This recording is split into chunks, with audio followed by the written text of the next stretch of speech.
itu kemiskinan dan pengangguran yang terjadi di NTT itu sebagian besar itu tidak, menurut saya, menurut teman saya itu tidak 100% diakibatkan oleh kondisi NTT yang kata orang dari benak pemikiran orang bahwa NTT itu potensi sumber daya alamnya itu rendah. Tidak. Itu sebagian besar menurut saya itu ada urusan kebijakan pemerintah yang dinilai tidak pro terhadap rakyat, di mana kebijakan pemerintah itu cenderung tidak bisa mensejahterakan rakyat, NTT khususnya, malah lebih membuat rakyat itu terpuruk seperti itu. Nah, sebenarnya seperti ini. Ya, di Nusa Tenggara Timur itu sekarang ini itu pemerintah provinsi itu lebih mengutamakan sektor pertambangan. Nah, kenapa mereka lebih mengutamakan sektor pertambangan? Padahal kalau kita lihat sebenarnya sektor pertambangan di Indonesia itu memang ada, cuma dalam ukuran skala yang belum relatif besar, dalam arti masih skala kecil. Tetapi itu digenjot oleh pemerintah provinsi NTT. Sementara sektor yang merupakan andalan di NTT, yang ada di NTT itu dilupakan. Contohnya saja sektor peternakan. Sektor peternakan kemudian pertanian itu dilupakan oleh Pemprov NTT. Dalam artian dicuekin saja. Padahal sektor pertanian dan peternakan itu merupakan sektor andalan dari provinsi NTT.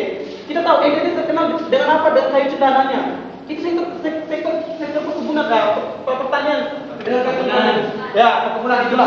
Kemudian ada NTT merupakan hulunya itu terkenal dengan gudang sapi, bukan negara, gudang sapi. Di mana waktu di NTT itu terjadi upaya untuk melakukan kawin silang antara sapi NTT dan sapi Bali, dan cenderung hasil dari pengembangan itu lebih meningkat di provinsi NTT, di mana NTT terkenal dengan penghasil daging sapi potong yang terbesar. Penghasil daging sapi potong yang terbesar yang lebih dikenal adalah sapi Bali itu. Nah, itu tidak dikembangkan lagi sekarang, itu tidak dikembangkan lagi. Cenderung yang terkenal sekarang di NTT yang dulu dikenal dengan gudang ternak sapi, sekarang tinggal gudangnya saja, ternak sapinya nggak ada. Seperti itu. Nah, kemudian ini pertambangan yang dilakukan di beberapa wilayah di NTT dinilai salah alamat. Wilayah NTT yang terdiri dari pulau-pulau kecil cenderung akan menjadi rusak ekosistem alamnya jika dijadikan lokasi pertambangan. Nah, ini merupakan dampak pertambangan yang dilakukan di wilayah di NTT, di mana di NTT itu tersebar beberapa titik pertambangan. Nah, dari kegiatan pertambangan yang dilakukan ini bukan hasilnya hasil positifnya itu sedikit, tapi dampak negatifnya itu besar. Ya, seperti yang kita tahu bersama ya, dampak dari pertambangan yang terlalu dalam aktivitas pertambangan itu akan cenderung memiliki dampak negatif juga, seperti rusaknya ekosistem alam, kemudian bisa terjadi kekeringan. Kenapa? Karena memang dampak pertambangan ini berkaitan dengan eksploitasi alam. Nah, jika eksploitasi alam yang dilakukan di NTT di mana dari pulau-pulau kecil, maka akan merusak ekosistem alam yang ada di provinsi NTT. Dan itu memang terjadi sekarang ini. Kenapa NTT terjadi kekeringan? Karena salah satu daerah pulau-pulau yang ada di NTT dijadikan daerah untuk pertambangan. Sedangkan kalau kita lihat pertambangan yang di NTT itu hanya menghasilkan sedikit. Bahkan di tahun 2010 itu hasil dari pertambangan itu tuh menurun. Konsep pertambangan ketika tahun 2009 itu pertambangan NTT itu hanya menyumbang sekitar 400 juta. Kemudian di tahun 2011 menurun hanya menjadi 200 juta. Nah, itu merupakan gambaran bahwa seandainya pertambangan di NTT itu sebetulnya belum terlalu dikatakan belum terlalu bisa diandalkan gitu. Ya, terima kasih. Nah, ini sudah yang seperti yang saya katakan tadi bahwa Pemprov NTT justru mengaktifkan sektor pertanian termasuk sektor peternakan, dan sudah yang seperti yang seperti saya jelaskan tadi kalau seperti itu. Kemudian ini juga. Kemudian sekarang ada masalah lain yang timbul di NTT itu seperti karakteristik masyarakat NTT yang kebanyakan menjadi masyarakat konsumerisme, dalam artian lebih menjadi masyarakat yang pemakai seperti itu. Nah, hal ini juga didukung oleh Pemprov NTT dengan memberikan izin pendirian pusat perbelanjaan. Nah, ini sebenarnya kebijakan pemerintah provinsi NTT yang menurut saya itu masih keliru dan perlu dibenahi. Kenapa? Masyarakat di NTT itu cenderung pendapatan per kapitanya itu rendah. Tapi pemerintah provinsi NTT itu memberikan izin untuk mendirikan pusat perbelanjaan ya, seperti di Kota Kupang mungkin.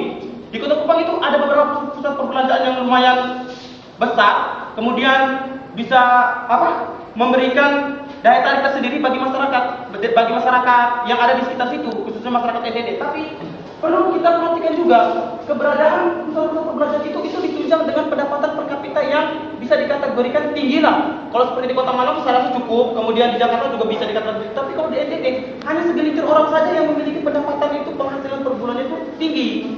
Sedangkan kebanyakan masyarakat NTT itu pendapatan per kapitanya rendah. Tapi kenapa pemerintah Pemprov NTT itu lebih memberikan izin pendirian pusat perbelanjaan? Nah, hal ini sangat tidak paham dengan apa yang dilakukan oleh Jokowi ya. Ya, sedikit saya menarik tentang Jokowi waktu dia menjadi wali kota di mana? Solo. Ya, di Solo. Nah, Jokowi itu tidak memberikan izin pendirian pusat-pusat perbelanjaan. Kenapa? Karena dia tahu kalau masyarakat yang berada di daerah pemerintahannya dia itu memiliki pendapatan per kapita yang rendah. Nah, keberadaan pusat perbelanjaan ini cenderung menarik simpati, menarik perhatian warga untuk menjadi masyarakat yang memiliki kapasitas konsumerisme itu. Konsumen seperti itu, pemakai. Nah, yang kurang lebih seperti itu yang gambaran sedikit di NTT. Kemudian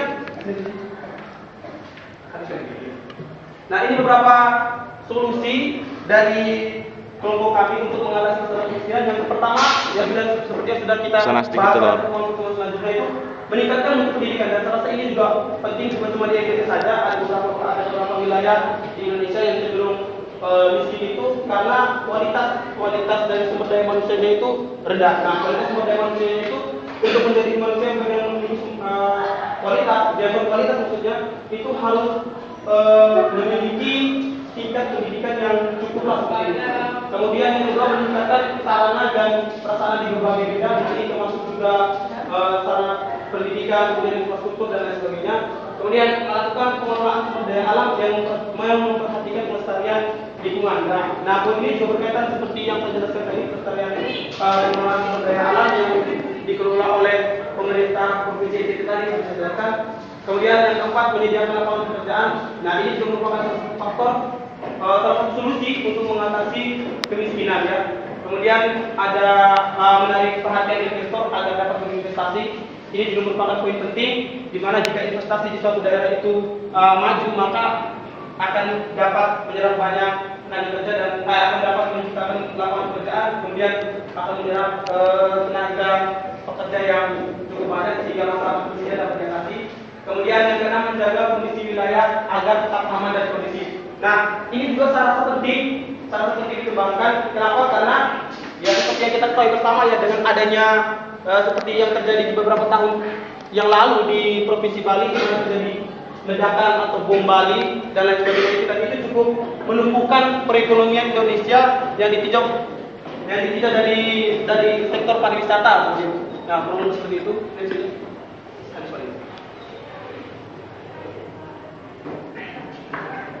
Nah, ini solusi yang kami tawarkan untuk mengatasi masalah ketimpangan pembangunan. Nah, ini yang seperti dijelaskan oleh teman saya, yaitu masalah ketimpangan pembangunan yang terjadi di Provinsi Bali.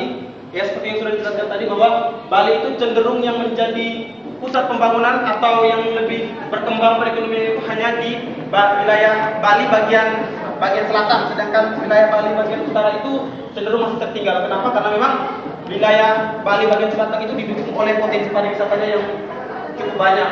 Nah, ini salah satu solusinya itu, yang pertama itu pembangunan pusat pertumbuhan yang sudah dijelaskan, mungkin teman-teman juga sudah mengetahui dari mata kuliah pengembangan wilayah. Kemudian yang kedua, melakukan pemerataan pembangunan baik di desa maupun di kota. Nah, ini belum diterapkan sepenuhnya di pemerintah Provinsi Bali.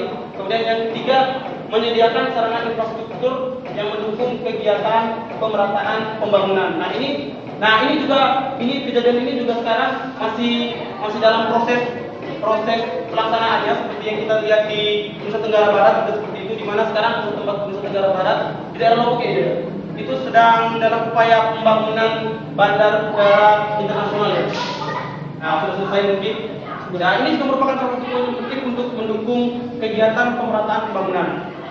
Ya, mungkin kesimpulannya nanti aja. Udah.